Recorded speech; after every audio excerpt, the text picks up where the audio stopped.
بسم اللہ الرحمن الرحیم وَكَمْ أَهْلَكْنَا قَبْلَهُمْ مِنَ الْقُرُونِ۔ اللہ فرماتے ہیں میری زمین پہ عداوت نہ کرو، فساد نہ مچاؤ، قتل نہ کرو، خون نہ بہاؤ، ناحق لوگوں کا خون نہ بہاؤ۔ اللہ پاک کی زمین ہر روز صبح کو عرض کرتے الہی لوگ مجھ پہ زنا کر کے چلتے ہیں، بدماشی کر کے چلتے ہیں، اجازت دے میں لقمہ بنا کر نگل جاؤں، مجھے اپنے اوپر ان کا چلنا پسند نہیں، مجھے اچھا نہیں لگتا۔ ہر روز آواز لگاتی ہے ظالمو بدکارو بدماشو میرے اوپر دندناتے پھرتے ہو، ایک نہ ایک دن میرے اندر آؤ گے تمہیں پتہ چل جائے گا کہ میں تم کو کتنا دشمن رکھتی تھی۔ آج لوگ آزاد ہو گئے، جو کسی کی سمجھ میں آتا وہی بکتا ہے، جو سمجھ میں آتا وہی کرتا ہے، نہ کوئی راہ متعین رہی، نہ کوئی مسلک رہا، نہ کوئی بات رہی۔ جناب مدنی کریم صلی اللہ تعالی علیہ وسلم کا بڑا عظیم تر صحابی ہے، بہت بڑا جرنیل ہے، سیدنا معاذ بن جبل رضی اللہ تعالی عنہ، مدینے پاک میں بیمار ہے، آخری وقت ہے، دعا کرو اللہ ہم سب کو مدینے کی موت عطا فرمائے۔ بہت جلیل القدر صحابی ہے۔ علماء کرام نے لکھا ہے کہ جب موت کا وقت بالکل قریب آیا، معاذ بن جبل رضی اللہ تعالی عنہ نے رونا شروع کر دیا، رونے لگ گئے۔ علماء نے لکھا ہے اس وقت بھی مدینے پاک میں اب تک بھی یہ رواج ہے جب کسی پہ نزع طاری ہو، سکرات طاری ہو، موت قریب ہو، جتنے پاس بیٹھے کھڑے ہوتے ہیں سارے اللہ کے قرآن کی تلاوت کرتے ہیں۔ صحابہ کرام آخری وقت میں قرآن مجید کی ہر وقت تلاوت کیا کرتے تھے، اس لیے حضور کریم صلی اللہ علیہ وسلم نے فرمایا قیامت کا دن ہوگا، اللہ پاک کا نام فرمائیں گے قرآن والے آگے آ جائیں۔ عرض کیا جائے گا قرآن والوں سے کون مراد ہے؟ حق تعالیٰ جل شانہ فرمائیں گے میں قرآن والا اس کو کہتا ہوں جو میرے قرآن سے عشق رکھتا تھا، پیار کرتا تھا، محبت کرتا تھا، اتنا پیار تھا آخری وقت تھا، ادھر موت کا جھٹکا لگا، ادھر میرا بندہ قرآن پڑھ رہا تھا، آج بھی اپنی قبر سے اٹھا، میرا قرآن پڑھتا ہوا اٹھا، تم میدان حشر کا چکر لگاؤ، آج بھی ان کے منہ سے کستوری کی خوشبو آ رہی ہے۔ معاذ بن جبل رضی اللہ تعالیٰ عنہ قرآن مجید کی تلاوت فرماتے فرماتے رونے لگ گئے۔ کسی صحابی نے کہہ دیا موت سے ڈر کے رو رہے ہو، موت سے ڈر گئے؟ فرمایا نہیں۔ پھر کیوں روئے؟ صحابی کہتا ہے میرے دل کی تمنا میرے دل میں رہی، میری آرزو پوری نہ ہو سکی، میری حسرت پوری نہ ہوئی، میرا ذوق پورا نہ ہوا، میرا شوق پورا نہ ہوا۔ میری تمنا تھی گرمی کا موسم ہو، رمضان کا مہینہ ہو، میں روزہ دار ہوں، جہاد فی سبیل اللہ ہو، کفر اسلام کا مقابلہ ہو، میں کئی کافروں کو قتل کر دیتا، پھر کافر بھی اکٹھے ہو کر مجھ پہ ٹوٹ پڑتے، میرا ناک کاٹ لیتے، میری زبان کاٹ لیتے، میں اللہ کے حضور میں کہتا، اللہ مجھ سے پوچھتا معاذ دنیا سے کیا لایا؟ میں عرض کرتا الہی بولوں کیسے، زبان بھی تیری نام پہ کٹا کے آیا ہوں، اور روزہ رکھ کر آیا ہوں، نیت یہ ہے کہ تیرے محبوب کے اور کوثر کے پانی سے روزہ افطار کروں گا۔ ان اللہ والوں کی یہ موت تھی۔ مالک بن دینار رحمت اللہ علیہ ایک عجیب نوجوان کا واقعہ تحریر فرماتے ہیں، گرمی تھی، دوپہر تھی، سورج اپنی شباب پہ تھا، بڑی سخت گرمی تھی، میں نے ایک نوجوان کو دیکھا، وہ پیروں سے معذور ہے، دونوں پیر نہیں ہے، ہاتھوں کے بل زمین پہ گھسٹ گھسٹ کے چل رہا ہے، اور گلے میں کرتا بھی نہیں، سامان کوئی نہیں، سواری کوئی نہیں، کھانے پینے کا انتظام کوئی نہیں۔ مالک بن دینار رحمت اللہ علیہ فرماتے ہیں میں نے اس نوجوان سے پوچھا کہ تو کہاں سے چلا اس حالت میں؟ کہنے لگا میں بلخ بخارے سے چلا ہوں۔ تجھے یوں ہی ہاتھوں کے بل گھسٹتے چلتے کتنا عرصہ گزر گیا؟ نوجوان کہنے لگا اللہ والے 60 برس ختم ہو کر ہاتھوں لگ چکا ہے۔ اس حالت میں کہ جی ہاں اسی حالت میں تیرا کھانا پینا۔ جوان کہنے لگا والذی هو یطعمنی ویسقین واذا مرضت فهو یشفین، اللہ ہی کھلاتا ہے وہی پلاتا ہے، بیمار ہو جاتا ہوں وہی تندرستی عطا کرتا ہے۔ اور نوجوان دوپہر بڑی سخت ہے، گرمی بڑی سخت ہے، میرے یہاں دوپہر کو آرام کر لے، قیام کر لے، کچھ دیر ٹھہر جا، آج میرے یہاں قیام کر لے۔ نوجوان رونے لگا اور کہنے لگا مالک بن دینار یہ 2-4 منٹ جو تیری ساتھ باتوں میں میرے خرچ ہو گئے، مجھے ان کا ہی بڑا دکھ ہے، میں اور اپنی اس معذوری میں ہاتھوں کے بل 2-4 گز گھسٹ کر اور اپنے رب کے قریب ہو جاتا۔ یہ جو تیری ساتھ بات کرنے میں تھوڑا سا وقت خرچ ہو گیا، مجھے اس کا بڑا دکھ ہے۔ ارے تو تھک گیا ہوگا۔ جوان کہتا ہے تیرے دیوانے مگر چلنے سے رک سکتے نہیں، تیرے دیوانے مگر چلنے سے رک سکتے نہیں، پاؤں تھک جاتے ہیں دل ان کے کبھی تھکتے نہیں۔ میرے سامنے تھکنے کا نام نہ لو، میرے دل میں عشق کی آگ جلی ہوئی ہے، سوچو گداز کا سمندر طوفان برپا کر رہا ہے، میں نہیں تھکنا جانتا، میرے یہاں نیند کا سوال نہیں، آرام کا سوال نہیں، میں تو گھسٹ گھسٹ کر رب کے دربار میں حاضر ہوا کرتا ہوں۔ پوچھا کہ کیا کہا رہے ہو؟ کہنے لگا بیت اللہ کی زیارت کے لیے چلا، روز رسول اللہ صلی اللہ علیہ وسلم کی زیارت کے لیے چلا، کھانا پینا کچھ نہیں کہ نہیں، بس منتظر ہوں اس گھڑی کا کہ کب وہ وقت آئے اور کب نہ جا کر یوں کہوں کہ اے مدینے کی مہاجر سبز گنبد کے مکی، اے مدینے کے مہاجر سبز گنبد کی مکی، عرش ہے تیری قدم کے فیض سے یہ سرزمین۔ کب وہ وقت آئے، کب میں مدینے کی گلیوں کو دیکھوں، کب آب و ہوا کو دیکھوں، کب مدینے کی بہاروں کو دیکھوں، کب گنبد خضرا میں میری نگاہ پڑے، میرے دل کی تسلی ہو جائے۔ عاشق لوگ یوں ہی کیا کرتے ہیں۔ دیہات کی ایک عورت آئی رسول اکرم صلی اللہ علیہ وسلم کی وفات شریف کے بعد رات کہنے لگی بہن عائشہ رضی اللہ تعالیٰ عنہا، میں نے سنا ہے سرکار کی وفات شریف ہو گئی، کیا کان دفن کیا کہ حجرے میں؟ کہنے لگی مجھے دروازہ کھول کر قبر کی زیارت تو کرا دے۔ عورت صاحب دیہات کی رہنے والی چوکٹ پہ کھڑی ہو کے کہنے لگی آقا جب بھی آتی تھی زبان تیری ہوتی تھی، قرآن خدا کا سنتی تھی، مسائل پوچھتی تھی، زیارت کرتی تھی، اب یہ زندگی اچھی نہیں لگتی، میں تیرے قدموں میں مرنا چاہتی ہوں۔ علماء نے لکھا ایک چیخ ہماری چوکٹ پہ گر کر جان دی۔ مالک بن دینار رحمۃ اللہ علیہ فرماتے میں بھی اس سال حج کے لیے گیا، مینا میں میں نے دیکھا کہ بڑا مجمع لگا ہوا ہے ایک جگہ، تو میں بھی گیا کہ یہ لوگ کیوں اکٹھے ہیں؟ میں نے لوگوں میں سے جھانک کر دیکھا تو وہی نوجوان بیٹھا ہے جس کو میں نے دوپہر کے وقت دیکھا تھا، وہی حالت ہے، گلے میں کرتا نہیں، گٹھڑی نہیں، ٹھیلا نہیں، سامان نہیں، اور لوگوں کی یوں کہتا مولا آج کسی نے دمبے کی قربانی دی، کسی نے بکری کی قربانی دی، کسی نے اونٹ کی قربانی دی، کسی نے گائے کی قربانی دی، میں فقیر ہوں، میں مسکین ہوں، میں بالکل مفلس اور نادار ہوں، میرے پاس تو یہ میری جان ہے، میں اس کی قربانی دیا چاہتا ہوں، قبول فرما۔ ہزاروں لاکھوں لوگوں کے سامنے ایک چیخ ہماری ارمینا میں جان دے دی۔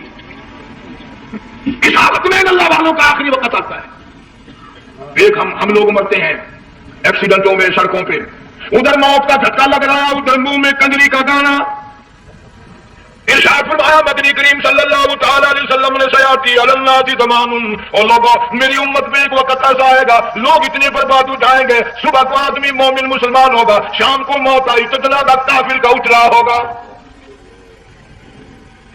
گھروں میں محلوں میں آج موت آتی ہے، کنجری کا گانا منہ میں ہوتا ہے، ادھر دم نکل رہا ہے، ادھر کنجری کا گانا کانوں میں آواز آ رہی ہے، میت کو غسل دیا جا رہا ہے، کنجری کی آواز آ رہی ہے، جنازہ اٹھا کر لے جا رہے ہیں، کنجری کی آواز آ رہی ہے، قبر میں میت اتاری جا رہی ہے، کنجری کی آواز آ رہی ہے، قبر کو مٹی ڈالی جا رہی ہے، کنجری کی آواز آ رہی ہے۔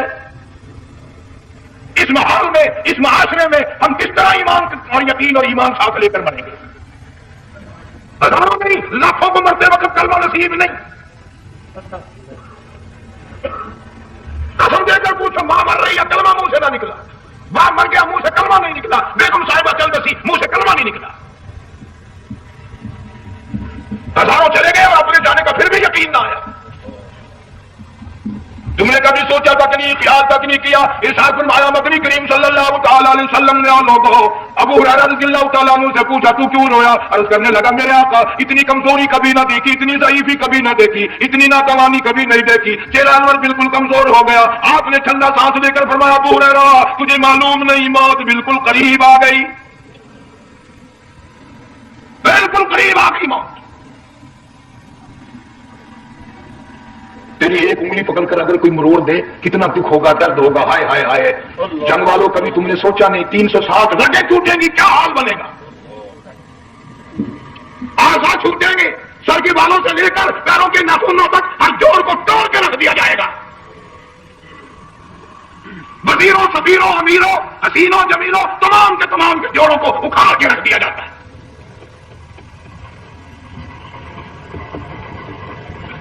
پروگرام تک نہیں باتوں کا یہ دنیا کسی کی نہ بنی، قبر میں آخر جانا ہی جانا ہے۔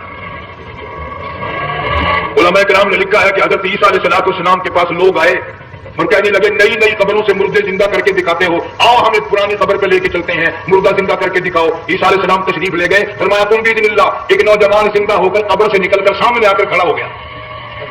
عیسیٰ علیہ السلام نے پوچھا تو کون ہے؟ وہ کہنے لگا میرا نام سام ہے، میں حضرت نوح علیہ السلام کا بیٹا ہوں۔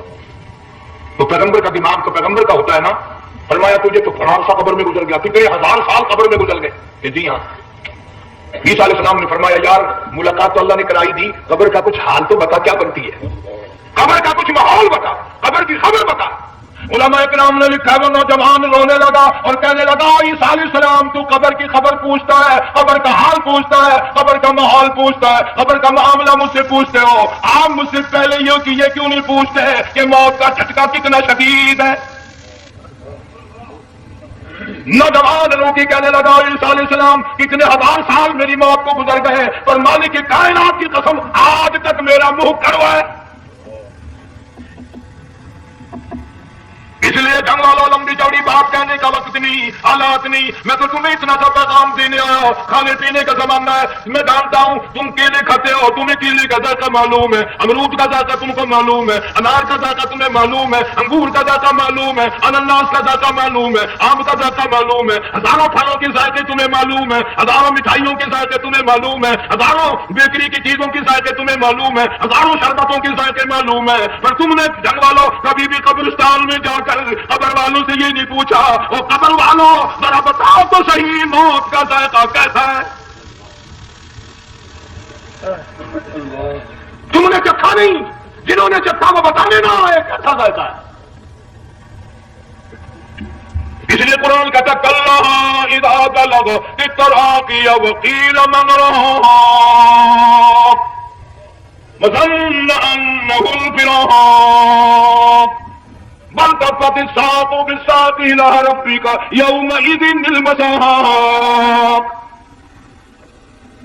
بادشاہ ہو، امیر ہو، وزیر ہو، فقیر ہو، غریب ہو، رگیں ٹوٹیں گی، موت آئے گی، اور جس کی آئی تمہیں معلوم نہیں کس طرح آئی، کس حال میں آئی۔ جن کے دلوں میں ان باتوں کا خیال آیا خدا کی قسم صحابہ کرام میں سے اتنے رویا کرتے تھے آنکھیں ختم ہو گئی۔ جناب فاروق اعظم رضی اللہ تعالیٰ عنہ کو کسی نے دیکھا رو رہے ہیں، بے تحاشا رو رہے ہیں، پوچھ لیا بڑا بہادر سلمان فاروق تجھے کیا ہوا، اتنا کیوں رویا؟ فرمانے لگے تمہیں معلوم نہیں قبر کا اندھیرا یاد آ گیا۔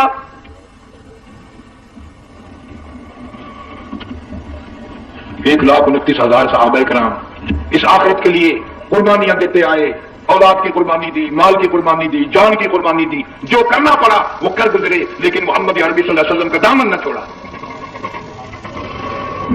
اسی لیے ہر سال اللہ پاک جل شانہ نے اس امت کو یہ موقع دیا کہ سنت خلیل پہ عمل کرتے کرتے قربانیوں کی یاد تازہ ہو جائے، قربانیوں کی یاد تازہ ہو جائے۔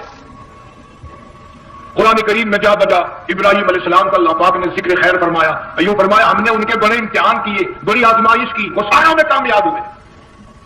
تم ہر وقت اللہ سے یہ دعا کیا کرو اللہ ہمیں امتحان میں نہ ڈالے، آزمائش میں نہ ڈالے، ہم امتحان کے قابل نہیں۔ یہ ہمارے جو امتحان ہوتے ہیں ان میں نقل ماری جاتی ہے تو اللہ امتحان لے گا تو نقل کیسے ماریں گے، کیسے کام چلے گا؟ جناب ابراہیم علیہ السلام کو اللہ پاک نے ہزاروں امتحان میں مبتلا کیا، ہزاروں آزمائشیں کی، فَأَتَمَّهُنَّ سب میں کامیاب گیا، سب میں پاس نکلا۔ ایک آزمائش ایسی بھی آئی اللہ کی توحید کی وجہ سے، شرک کو مٹانے کی وجہ سے ابراہیم علیہ السلام کا سارا مصر فلسطین دشمن بن گیا، حضرت سارہ کو ساتھ لے کر چل دیے، ایک بیوی ساتھ ہے اکیلا دم میں۔ یہاں تو لوگ محلوں میں اشاروں میں کہتے ہیں جی میں اکیلا ہی ہوں، میں کیا کروں؟ اگر خلیل کہتا کہ میں اکیلا ہوں تو آج قرآن میں اس کا ذکر خیر کیسے ہوتا؟ پرواہ نہ کی، وہ کہتا میرے لیے میرا اللہ کافی ہے۔ کون کہتا ہے میں اکیلا ہوں؟ میرے ساتھ تو اللہ ہے۔ مصر سے گزرنے لگے، بادشاہ کے ملازموں نے بادشاہ کو جا کے بتایا بڑی خوبصورت عورت گزر رہی ہے تیرے حلقے سے، بہت بڑی خوبصورت عورت ہے۔ ملازم پکڑ کے لے کے چلے تو عورت بتاتے حضرت سارہ رونے لگ گئی، خلیل میرا کیا بنے گا؟ پیغمبر کو اللہ کی ذات پر بڑا یقین ہوتا ہے، فرمایا پرواہ نہ کر، میری آبرو میرے مولا کی آبرو ہے، چلے جا چلی جا، میری عزت کی حفاظت میرا اللہ کرے گا۔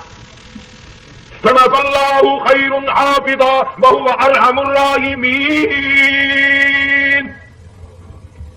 پرواہ نہ کر، میں اس کا پیغمبر ہوں، نبی ہوں، سکھا میں چلا اس کے لیے، سارے دکھ اٹھاتا ہوں اس کے لیے، میری عزت کی حفاظت وہی کرے گا۔ محل میں جا کر حضرت سارہ کو بند کر دیا، بادشاہ نے بلوایا ہے عزت لوٹنے کے لیے، بادشاہ نے پکڑوا کر منگوایا ہے آبرو برباد کرنے کے لیے. بادشاہ کا ارادہ ہے سارا کی عزت کو برباد کرنے کا، اور اللہ کا پروگرام ہے سارا ادھر آ. اس محل میں ایک معصوم بچی ہے جس کا نام ہاجرہ ہے، میں اس کو اتنا پسند کرتا ہوں، اللہ فرماتے ہیں اس کے پیٹ سے اسماعیل ذبیح اللہ کو پیدا کرنا چاہتا ہوں، اس کی نسل سے حبیب اللہ کو لانا چاہتا ہوں. آج تک کسی کی انگلی اس کی طرف نہیں اٹھی. سارا محل میں آؤ، اس کو آ کے ساتھ لے جاؤ تاکہ میرے ذبیح اللہ کی پیدائش کا معاملہ بن جائے. بادشاہ کا ارادہ ہے آبرو برباد کرنے کا، اللہ کا ارادہ ہاجرہ کی آبرو بچانے کا. فرمایا وَيَمْكُرُونَ وَيَمْكُرُ اللَّهُ وَاللَّهُ خَيْرُ الْمَاكِرِينَ. اس نے بھی تدبیر بنائی، میں خدا نے بھی تدبیر بنائی. بادشاہ آیا حضرت سارہ کے قریب برائی کا ارادہ کر کے. مفسرین نے لکھا ہے حضرت سارہ نے فرمایا مجھے 2 رکعت نماز پڑھنے دے. یہاں سے پتا چلا کوئی پاک دامن اور کوئی نیک بیٹی اگر گنڈوں میں بدماشوں میں پھنس جائے، عزت بچانے کا طریقہ یہ ہے وضو کر کے اللہ کے سامنے نیت دو باندھ، تیری عزت کے لیے وہ فرشتے بھیجے گا. علماء کرام نے لکھا ہے کہ ایک جہاز سمندر میں چل رہا ہے، طوفان آیا، جہاز تختہ تختہ ہو گیا، کچھ لوگ غرق ہو گئے، ڈوب گئے، کچھ تختوں پہ بہ کر کے چلنے لگے. ایک عورت گود میں بچہ ہے، ایک حبشی نوجوان دوسرے تختے پہ بیٹھا ہوا جاتا ہے. اس نے عورت اکیلی دیکھ کر اپنا تختہ چھوڑ دیا اور بدماشی کے ارادے سے عورت کے تختے پہ آ بیٹھا. تم جنگ والے سوچ رہے ہوگے کہ ڈوبتے وقت بھی بعد نہ آئے. یہ سیلاب آتے ہیں لوگ بدماشیوں سے بعد آئے، ڈوب گئے مگر بعد نہ آئے، بغیرتی لوگ کرتے ہی رہے. علماء کرام نے لکھا حبشی نوجوان نے عورت کا بچہ چھینا سمندر میں پھینک دیا. عورت روئی اور کہنے لگی میرے اللہ بیٹھی رہتی ہوں، عزت جاتی ہے، حرکت کرتی ہوں، ڈوب جاؤں گی. میں نے سنا ہے سمندر کی گہرائیوں سے تو نے یونس علیہ السلام کی سنی تھی، میں تو پانی کے اوپر بہ رہی ہوں. مولا میری آبرو بچا، میرا ایمان بچا، میری عزت بچا، تیرے سوا میری سننے والا کوئی نہیں. لا الہ الا انت سبحانک انی کنت من الظالمین. علماء نے لکھا ہے کہ ایک گردن سی نمودار ہوئی پانی میں سے اور حبشی نوجوان کو ایک ہی لقمہ بنا کر لے گئی. وہ تو ہر جگہ سنتا ہے، پکارنے والا بے بس بے کس ہو کر جب اس کو پکارتا ہے وہ ہر جگہ انداز پہنچاتا ہے، وہ ہے جو موجود ہر جگہ. عورت بیٹھی بیٹھی کنارے جا لگی. ایک جہاز قریب آیا، دوپٹے کا اشارہ کر کے اس کو بلایا. جہاز میں جب سوار ہوئی تو دیکھتی کیا ہے، ایک نوجوان کی گود میں اس کا وہ بچہ جو سمندر میں پھینک دیا تھا بیٹھا ہوا کھیل رہا ہے. ٹوٹ پڑی میرا بچہ ہے. لوگوں نے کہا تیرا کہاں سے آیا؟ ماجرا سنایا. اس طرح ہوا. جہاز کے کپتان نے کہا ہم جہاز لے کر آ رہے تھے، غیب سے آواز آئی جہاز ادھر کو لے آؤ ورنہ ڈبو دیے جاؤ گے. ہم جب جہاز وہاں لے کر پہنچے تو دیکھتے کیا ہے کہ ایک جانور کی پیٹھ پہ یہ بچہ بیٹھا ہوا کھیل رہا تھا. عزت بھی بچی، ایمان بھی بچا، بچہ بھی بچا، اور کوئی بچانے کے لیے تدبیر کرے جبھی نا. حضرت سارہ نے نماز پڑھ کر دعا کر دی. بادشاہ کے سارے بدن میں درد ہونے لگا. پیغمبر کا سارا گھر بڑا کریم ہوتا ہے. جب اس کو درد نے ستایا نا، کہنے لگا میں وعدہ کرتا ہوں تجھے کچھ نہیں کہوں گا، میرے لیے دعا کر دے. اب اگر کوئی جھمکا ہوتا یا میں ہوتا کہتا دفاع ہو تیرے واسطے دعا کا دی. لیکن حضرت سارہ نے پھر جولی پھیلا دی. مولا وعدہ کرتا ہے، بدماشی سے توبہ کرتا ہے، اس کو تندرستی عطا فرما دے. اللہ نے تندرستی عطا کر دی. وہ پھر کہنے لگا لو ایسے حسین عورت کب آپ آئے گی، پھر برائی کے لیے تیار ہوگی. یہاں سے پتہ چلا کہ یہ جو گنڈے بدماش ہوتے ہیں ان کی قسم کا بھی کوئی یقین نہیں. اگلے دن ایک آدمی نے قسم کھائی تو اس کے خلاف کرنے لگا. لوگ کہنے لگے کہ تو نے قسم کھائی تھی، قرآن اٹھایا تھا، اب کیا تھی اول ڈٹھی ہوئی مسجد سی، فاتحہ ہوا قرآن سی. اگر ڈٹھی ہوئی مسجد سی تو فاتحہ قرآن سی، قرآن کے نا پورا ہجڑا بچایا. مگر اسے یہ معلوم نہیں کہ تو نے تو پارا قرآن اٹھایا، ڈٹھی ہوئی مسجد میں اٹھایا. خدا کا جب خطب آئے گا تو وہ ادھورا نہیں آئے گا، وہ ادھورا نہیں آیا کرتا. 3 مرتبہ اس بادشاہ نے حضرت سارہ کے ساتھ ایسا کرنے کا ارادہ کیا. پھر دعا ہوئی، پھر بددعا ہوئی، پھر دعا ہوئی، پھر بددعا ہوئی. آخر کار کہنے لگا اپنے ملازموں کو کیوں وہ بدماش ہو، عورت کے روپ میں کسی بلا کو پکڑ کے لائے ہو، کسی جن بھوت کو لے آئے ہو. اور کہنے لگا تو چلی میرے محل سے جلدی چلی جا. اور جاتے جاتے وہ کہا کہ یہ تیری خدمت کیا کرے گی، یہ بچی میرے محل میں ہے، اس کو ساتھ لے جا. حضرت سارہ کو ہاجرہ کو ساتھ کر دیا. سیانی ہو گئی. حضرت ابراہیم علیہ السلام سے نکاح کر دیا. اسماعیل علیہ السلام پیدا ہو گئے. اللہ میاں جب حضرت ابراہیم علیہ السلام چومتے ہیں، چاٹتے ہیں، ماتھے پہ بوسے دیتے ہیں، اٹھاتے ہیں. پیغمبر کا بیٹا، خود بھی نبی اور نسال میں آنے والا نبی، کالی کملی والا صلی اللہ علیہ وسلم، کتنا حسین چہرہ ہوگا. اللہ میاں نے پھر آزما لیا. حکم دیا کہ اس ہاجرہ کو، اسماعیل کو، دونوں ماں بیٹوں کو وہاں چھوڑ کے آج جہاں سینکڑوں میل میں پانی کوئی نہیں، آدمی کوئی نہیں، رستہ کوئی نہیں، گھاس کوئی نہیں، پتا کوئی نہیں، جہاں بیت اللہ ہے یہاں کے بارے میں حکم دیا، چھوڑ گیا۔ اور اگر آپ کو نیند نہیں آئی تو مزہ آئے گا، اللہ نے یہ فرما دیا، بتانا نہیں ہے کہ میں نے حکم دیا ہے۔ خدا حافظ نبی نہیں کرتا اپنی بیوی کو۔ آج لوگ ہر بات میں کہہ دیتے ہیں ہمارے پیروں کو پتا کل کو کیا ہوگا، ہمارے فقیروں کو پتا ہے پرسوں کیا ہوگا۔ وہ بڑی مدت کی بات ہے، یہی موسم تھا، چماسا گرمی تھی، انارکلی لاہور سے ہم کئی ساتھی گزر رہے تھے، فٹ پاتھ پہ بیٹھا ایک ملنگ، چاروں طرف لوگ کھڑے، بڑا مجمع، کافی دنوں کی تو بات ہو گئی، ہاتھوں کی لکیر دیکھ کر لوگوں کی تقدیر بتا رہا تھا۔ کسی کو کہتا تھا تجھے بڑی اونچی پوسٹ ملے گی، کسی کو کہتا تھا تیری شادی بڑی فرسٹ کلاس لیڈی سے ہوگی۔ وہ بابو تو کوٹا ہی ہو جاتا تھا، لیڈیوں پہ بڑی مرائیاں لے دے، کوئی کام نہیں، رات دن بس لیڈیوں کے پیچھے پھر رہا ہے۔ میں نے اپنے ساتھیوں سے کہا، میں نے کہا میں بھی تقدیر پوچھتا ہوں اپنی۔ وہ کہنے لگے شرارت ہو جائے گی، میں نے کہا ساری دنیا پر ہاتھ دکھا رہی ہے، کوئی شرارت نہیں، میرے ہاتھ میں شرارت ہے۔ 1 روپیہ لے رہا تھا وہ، میں بھی لوگوں میں گھستا گھساتا، بھیڑ میں سے اوپر نیچے ہی ہوتا میں بھی پہنچ گیا، اور دونوں گھٹنے میں نے زمین پہ رکھ دیا، روپیہ ہاتھ میں نے اس کے دیکھ کر کہا، میں کہ ملنگ جی اگر ابھی کیا میری شادی ہو جائے گی کہ نہیں؟ اب اس نے دیکھ کے میری طرف کہنے لگا، اس نے سوچا کہ یہاں اچھے بھلے کو نہیں ملتی پاکستان میں، اسے کون دے گا؟ اچھی طرح میرا ہاتھ دیکھا بھی نہیں، جب کہ لوگوں نو تیری شادی نہیں ہونی ہے۔ میں کیا کھوتے تیرے باپ کے 8 بچے کھیل رہے ہیں۔ یوں ہی عقیدے بگڑ جاتے ہیں لوگ۔ ہمارے پیر کو پتا، فقیر کو پتا، کسی کو پتا نہیں ہے، کوئی نہیں جانتا۔ فرمایا وما تدری نفس ماذا تکسب غدا، کوئی نہیں جانتا کل کیا ہو جائے گا۔ وما تدری نفس بأي أرض تموت، کوئی نہیں جانتا زمین کے کس ٹکڑے پہ موت آئے گی۔ ان اللہ علیم خبیر، ایک اللہ کی بات جانتی ہے۔ حضرت حاجرہ اسماعیل علیہ السلام کو چھوڑ کر چل دیے، نہ خدا حافظ کہا، نہ کوئی تسلی دی، تھوڑی سی کھجوریں، تھوڑا سا پانی، ختم ہو گیا۔ ابراہیم علیہ السلام جب دور نکل گئے تو حضرت حاجرہ نے دیکھا یہ تو چلے گئے، کھڑی ہو کر آواز دی، اے میرے ابراہیم، مڑ کر نہیں دیکھتے۔ جنگ والوں، اللہ کا پیغمبر اللہ کی اجازت کے بغیر اپنی بیوی کی طرف نہیں دیکھتا۔